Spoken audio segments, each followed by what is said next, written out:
بسم اللہ الرحمن الرحیم۔ السلام علیکم پیارے دوستو، آج کی ویڈیو میں ہم تفصیل سے بات کرنے والے ہیں رمضان المبارک کے مسائل و احکام کے بارے میں۔ رمضان المبارک میں نیکی کا اجر کئی گنا زیادہ ہو جاتا ہے اور رغبت رکھنے والے ہر انسان کے لیے بھلائی کے تمام دروازے کھلے ہوئے ملتے ہیں۔ اسی بابرکت مہینہ میں قرآن مجید نازل ہوا۔ اس کا پہلا حصہ رحمت، دوسرا مغفرت اور تیسرا جہنم سے آزادی کا ہے۔ ابو ہریرہ رضی اللہ عنہ فرماتے ہیں کہ نبی کریم صلی اللہ علیہ وسلم نے فرمایا، جب رمضان کا مہینہ آتا ہے تو جنت کے دروازے کھول دیے جاتے ہیں، جہنم کے دروازے بند کر دیے جاتے ہیں، جبکہ شیاطین کو زنجیروں میں جکڑ دیا جاتا ہے۔ رمضان المبارک اور 5 خصوصیات۔ حضرت ابو ہریرہ رضی اللہ عنہ فرماتے ہیں کہ نبی کریم صلی اللہ علیہ وسلم نے ان 5 خصوصیات کا ذکر کرتے ہوئے فرمایا، میری امت کو رمضان المبارک میں 5 ایسی خصوصیات دی گئی ہے جو پہلے کسی بھی امت کے حصہ میں نہیں آئی۔ نمبر 1، روزہ دار کے منہ کی بو اللہ تعالیٰ کے ہاں مشک کی خوشبو سے زیادہ محبوب ہے۔ نمبر 2، روزہ داروں کے لیے فرشتے استغفار کرتے ہیں حتیٰ کہ وہ روزہ افطار کر لے۔ نمبر 3، اللہ تعالیٰ روزانہ جنت کو مزین کرتے ہیں اور فرماتے ہیں، میرے نیک بندوں سے عنقریب آزمائش ختم ہوگی اور وہ تیرے اندر داخل ہوں گے۔ نمبر 4، شیاطین کو بند کر دیا جاتا ہے، وہ عام دنوں کی طرح لوگوں کو گمراہ نہیں کر سکتے۔ نمبر 5، رات کے آخری پہر لوگوں کی بخشش کی جاتی ہے۔ روزہ کی فضیلت۔ روزہ گناہوں کی بخشش کا ذریعہ ہے۔ حضرت ابو ہریرہ رضی اللہ عنہ سے روایت ہے کہ نبی کریم صلی اللہ علیہ وسلم نے فرمایا، جس نے ایمان اور احتساب کے ساتھ رمضان کے روزے رکھے تو اس کے پچھلے گناہ معاف کر دیے جاتے ہیں۔ حضرت ابو ہریرہ رضی اللہ عنہ سے روایت ہے کہ نبی کریم صلی اللہ علیہ وسلم نے فرمایا، پنجگانہ نماز ایک سے دوسری تک، جمعہ دوسرے جمعہ تک اور رمضان دوسرے رمضان تک گناہ معاف کرنے کا سبب ہے، بشرطے کہ کبیرہ گناہ سے بچا جائے۔ روزہ کی فضیلت یہ بھی ہے کہ اس کا اجر و ثواب لامحدود ہے، بلکہ روزہ دار کو بغیر حساب کے اجر عطا فرمایا جائے گا۔ حدیث قدسی ہے کہ روزہ کے علاوہ بنی آدم کے ہر عمل کا اجر ہے، روزہ صرف میرے لیے ہے اور میں ہی اس کا اجر دوں گا۔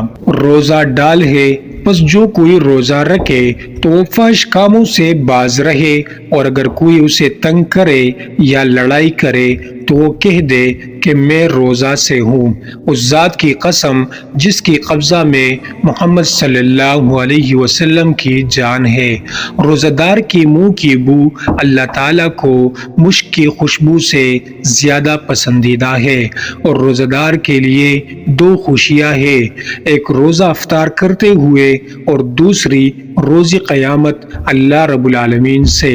اور دوسری حدیث میں ہے، بنی آدم کے ہر نیک عمل کو 10 گنا سے لے کر 700 گنا تک بڑھایا جاتا ہے، مگر روزہ میرے لیے ہے اور میں ہی اس کی جزا دوں گا، کیونکہ اس روزہ دار نے میری وجہ سے کھانا پینا چھوڑ دیا ہے۔ مذکورہ احادیث سے روزہ کی فضیلت درج ذیل وجوہ سے ثابت ہوتی ہے۔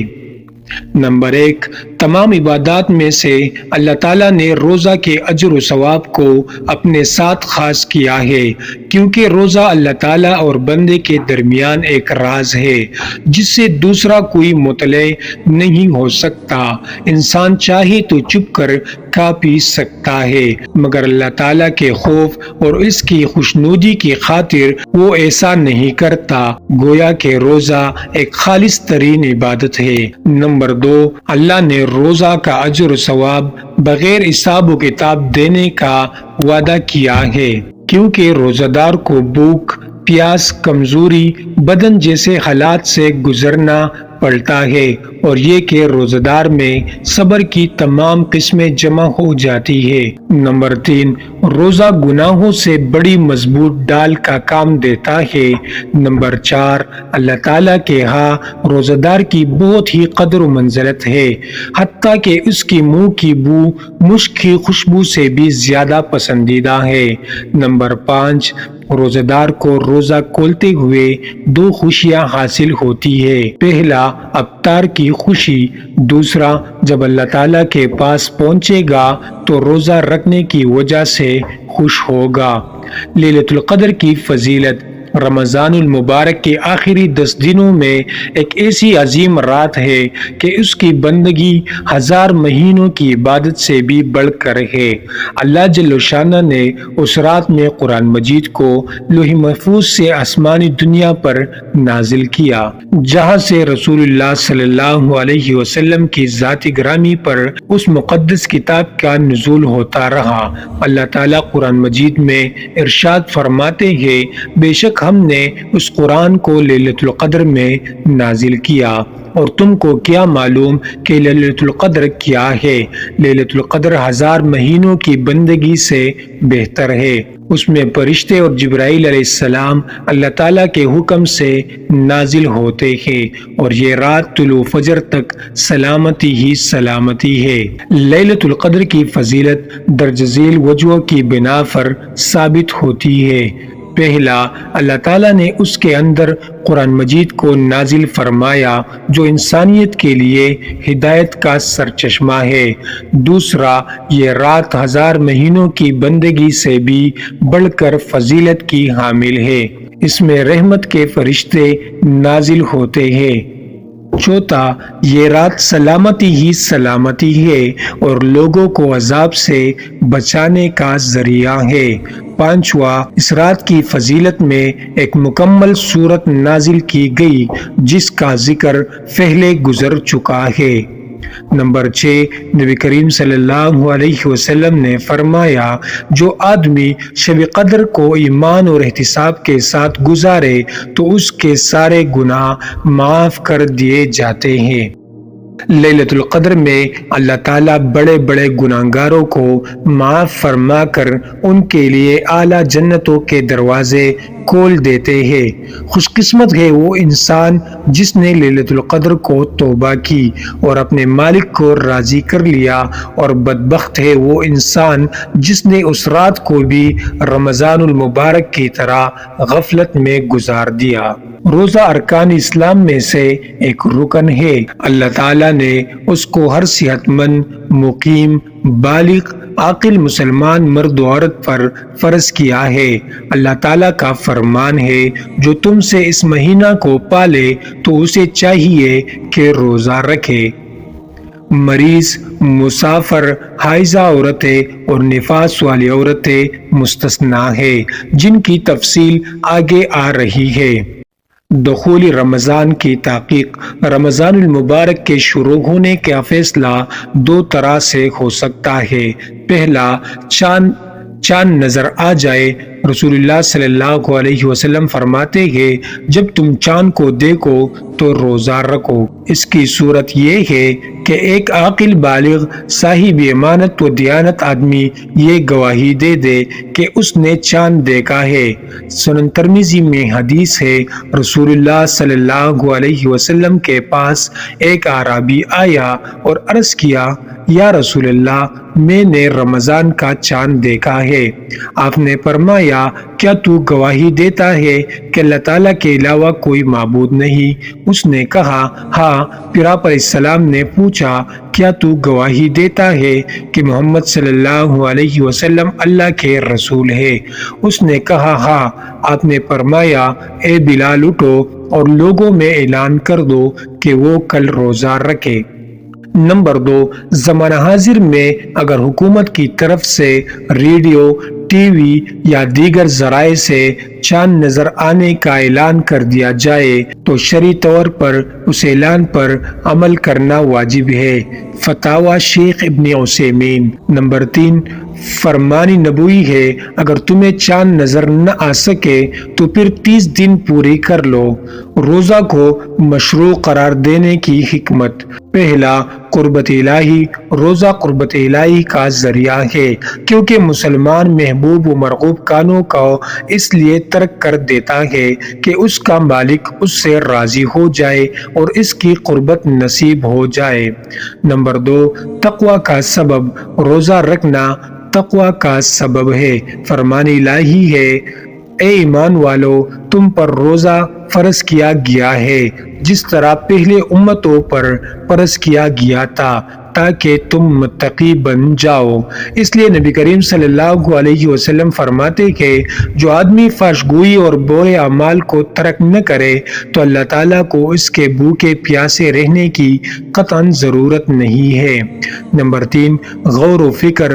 روزہ رکھنے والے کو غور و فکر کا موقع میسر آتا ہے، کیونکہ لذات برے کانے غفلت کا سبب بنتے ہیں۔ اسی لیے رسول اللہ صلی اللہ علیہ وسلم نے مومن کی یہ صفت بیان کی ہے کہ وہ کم کھاتا ہے۔ نمبر 4، اللہ تعالیٰ کی نعمتوں کی قدر۔ عموماً انسان کو جب آسائش و آرام ملتا ہے تو وہ تنگ دستی والے ایام بھول جاتا ہے۔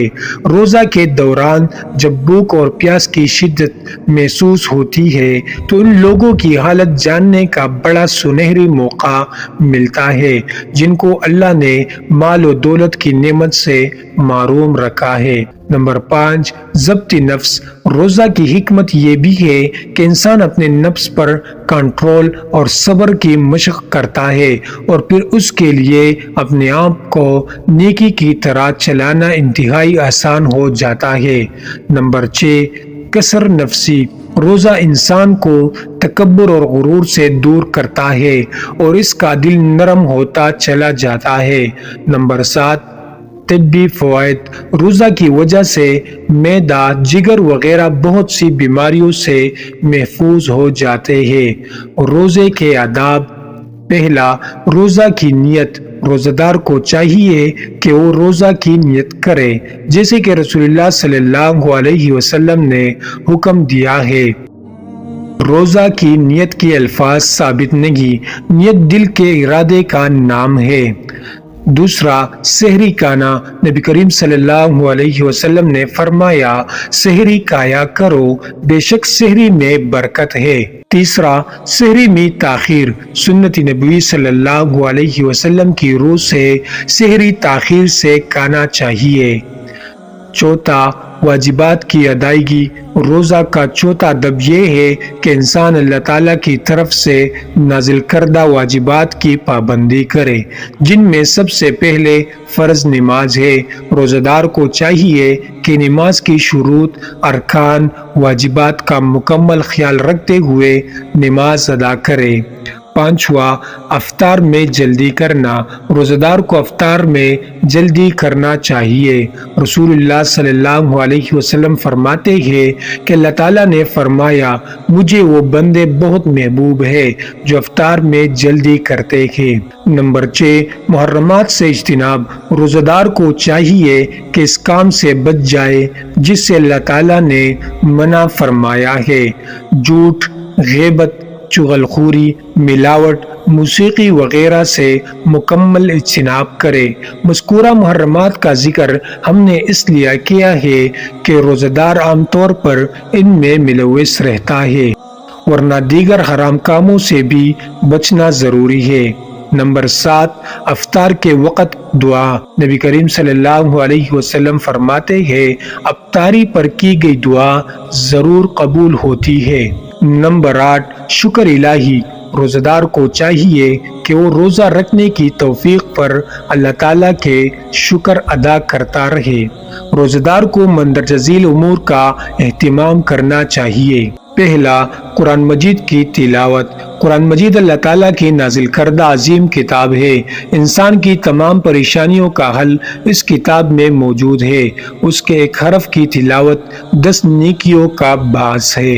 لہٰذا رمضان المبارک میں ہمیں زیادہ سے زیادہ تلاوت قرآن مجید کا اہتمام کرنا چاہیے۔ تلاوت کی 2 قسمیں ہیں۔ پہلا تلاوتی حکمی، یہ ہے کہ انسان قرآن مجید میں دی گئی تمام خبروں کی تصدیق کرے اور قرآن مجید کے احکامات کی مکمل پابندی کرے۔ دوسرا تلاوتی لفظی، قرآن مجید کے الفاظ کی تلاوت کرنا۔ انسان یہ سوچ کر کتاب اللہ کی تلاوت کرے کہ یہ مالک ارض و سما کا کلام ہے۔ حضرت ابی امامہ سے روایت ہے کہ نبی کریم صلی اللہ علیہ وسلم نے فرمایا، قرآن مجید کی تلاوت کیا کرو، قیامت کے روز یہ انسان کی شفاعت کرے گا۔ دوسرا صدقہ کرنا۔ رسول اللہ صلی اللہ علیہ وسلم رمضان المبارک کے دوران کثرت کے ساتھ اللہ تعالیٰ کی راہ میں مال خرچ کرتے تھے۔ تیسرا ذکر الہی، روزہ دار کو کثرت کے ساتھ اللہ تعالیٰ کا ذکر کرنا چاہیے۔ فرمان الہی ہے، یاد رکھو دل اللہ تعالیٰ کے ذکر سے ہی مطمئن ہوتے ہیں۔ نمبر 4 قیام رمضان۔ اللہ تعالیٰ نے ہر مسلمان پر 5 نمازیں تو فرض کی ہے، مگر اس کے ساتھ ساتھ سنن اور نوافل کے اہتمام کو بھی پسند فرمایا ہے۔ نماز تراویح نفلی نماز کی ایک شکل ہے۔ نبی کریم صلی اللہ علیہ وسلم نے نماز تراویح کا اہتمام فرمایا، مگر اس خوف سے کہ کہیں یہ میری امت پر فرض نہ ہو جائے۔ 3 دن کے بعد اس کو ترک کر دیا۔ یہ نماز انتہائی فضیلت کے حامل ہے۔ آپ علیہ الصلوۃ والسلام کے بعد اس کے فرض ہونے کا خوف چونکہ ختم ہو چکا تھا، اس لیے عمر بن خطاب نے لوگوں کو اس کے اہتمام کا حکم دیا۔ حضرت صاحب بن یزید فرماتے ہیں کہ حضرت عمر فاروق رضی اللہ عنہ نے تمیمی داری اور ابی بن کعب کو حکم دیا کہ وہ لوگوں کو 11 رکعت پڑھائے۔ موطا امام مالک صلاۃ التراویح۔ سلف صالحین ان رکعات کو بہت لمبا کرتے تھے، لیکن افسوس کی بات ہے کہ ہماری اکثر مساجد میں نماز تراویح کی ادائیگی اور قرآن مجید کی تلاوت اتنی تیزی کے ساتھ کی جاتی ہے کہ اللہ ہی معاف فرمائے، یہ عمل قطعاً مناسب نہیں ہے۔ کسی آدمی کو یہ لائق نہیں ہے کہ نمازی تراویح سے پیچھے رہے۔ عورتوں کے لیے بہتر یہی ہے کہ وہ نماز گھر میں ادا کرے، لیکن اگر وہ مسجد میں آ کر نمازی تراویح ادا کرنا چاہے تو ان کو منع نہیں کرنا چاہیے، بشرط یہ کہ وہ مکمل پردہ اور اسلامی حدود کے اندر رہ کر مسجد میں آئے۔ 5واں صلاۃ وتر۔ صلاۃ وتر رات کی نماز ہے۔ اس کا وقت عشاء کی نماز کے بعد سے لے کر صبح کی اذان سے پہلے تک ہے اور رات کا آخری پہر افضل وقت ہے۔ اگر انسان کو یہ ڈر ہو کہ وہ رات کو اٹھ نہیں سکے گا تو اسے عشاء کی نماز کے بعد ہی وتر ادا کر لینا چاہیے۔ رمضان المبارک میں عام طور پر یہ نماز صلاۃ تراویح کے فوراً بعد ادا کر لی جاتی ہے، جیسا کہ صاحب بن یزید کی حدیث میں مذکور ہے۔ وہ لوگ جن پر روزہ فرض نہیں۔ پہلا کافر۔ کافر پر روزہ نہیں۔ اگر وہ دوران رمضان مسلمان ہو جائے تو گزشتہ روزوں کی قضا اس پر نہیں ہے۔ دوسرا غیر بالغ۔ غیر بالغ افراد پر روزہ فرض نہیں ہے، کیونکہ نبی کریم صلی اللہ علیہ وسلم نے فرمایا، 3 قسم کے لوگوں پر سے قلم اٹھا لی گئی ہے: سویا ہوا انسان حتیٰ کہ وہ جاگ جائے، چھوٹا بچہ حتیٰ کہ وہ جوان ہو جائے، مجنون حتیٰ کہ وہ صحت مند ہو جائے۔ یہاں ایک بات قابل ذکر ہے کہ صحابہ اپنے بچوں کو روزہ رکھواتے اور انہیں اپنے ساتھ مسجد میں لے جاتے اور ان کے کھلونے بھی ساتھ لے لیتے۔ جب بچے بھوک کی وجہ سے پریشان ہوتے تو وہ کھلونے ان کے آگے رکھ دیتے تاکہ بچے مشغول ہو جائے۔ اس لیے ہمیں بھی اپنے بچوں کو روزہ رکھنے کی ترغیب دینا چاہیے تاکہ بالغ ہو کر انہیں کوئی مشکل پیش نہ آئے۔ تیسرا، مجنون پر روزہ فرض نہیں، جس طرح پہلے حدیث میں گزر چکا ہے، کیونکہ مجنون آدمی کو اپنے دماغ پر کنٹرول نہیں، وہ تو کسی بھی عبادت کی نیت تک نہیں کر سکتا۔ نمبر 4، روزہ رکھنے سے عاجز، وہ بوڑھا آدمی جو بالکل لاغر ہو چکا ہے اور اس میں روزہ رکھنے کی سکت نہیں ہے، اسی طرح اس مریض پر بھی روزہ نہیں ہے جو انتہائی لاغر ہو چکا ہے۔ فرمان الہی ہے، اللہ تعالیٰ کسی کو اس کی طاقت سے زیادہ بوجھ نہیں ڈالتے، مگر وہ ہر روزے کے بدلہ میں ایک مسکین کو پیٹ بھر کے کھانا کھلائیں گے۔ ہاں، اگر مریض کے صحت مند ہونے کی امید ہو تو وہ روزہ کی قضا ادا کرے گا۔ نمبر 5، مسافر پر بھی روزہ نہیں ہے، سفر ختم ہونے کے بعد اس کے ذمہ قضا ہے، جیسے کہ اللہ تعالیٰ فرماتے ہیں، جو کوئی تم میں سے مریض یا مسافر ہو تو وہ سفر کے دوسرے ایام میں گنتی کو پورا کرے۔ سفر میں روزہ رکھنا بھی ثابت ہے۔ حضرت سعید خدری فرماتے ہیں کہ ہم نبی کریم صلی اللہ علیہ وسلم کے ساتھ سفر کیا کرتے تھے، نہیں تو روزہ دار روزہ چھوڑنے والے کو عیبدار گردانتے تھے اور نہ ہی روزہ چھوڑنے والے روزہ داروں پر عیب لگاتے تھے۔ نمبر 6، حائضہ عورت پر بھی روزہ رکھنا فرض نہیں ہے۔ حدیث مبارکہ ہے کہ کیا ایسا نہیں ہے کہ عورت ایام ماہواری میں ہو تو وہ نہ ہی نماز پڑھے گی اور نہ ہی روزہ رکھے گی، یہ اس کے دین کا نقصان ہے۔ نمبر 7، نفاس والی عورت میں بھی مذکورہ دلیل کی بنا پر روزہ نہیں رکھے گی۔ دونوں قسم کی عورتیں روزوں کی قضا دے گی۔ روزوں کی قضا، مریض، مسافر، حائضہ اور نفاس والی عورت ہر چھوڑے ہوئے روزے کی قضا دے گی۔ یہ روزے آئندہ رمضان سے پہلے رکھنے ہوں گے، کیونکہ اللہ تعالیٰ کا فرمان ہے، رہ جانے والے روزوں کی گنتی پوری کرو۔ اللہ تعالیٰ تمہارے لیے آسانی چاہتے ہیں اور تنگی کو پسند نہیں فرماتے۔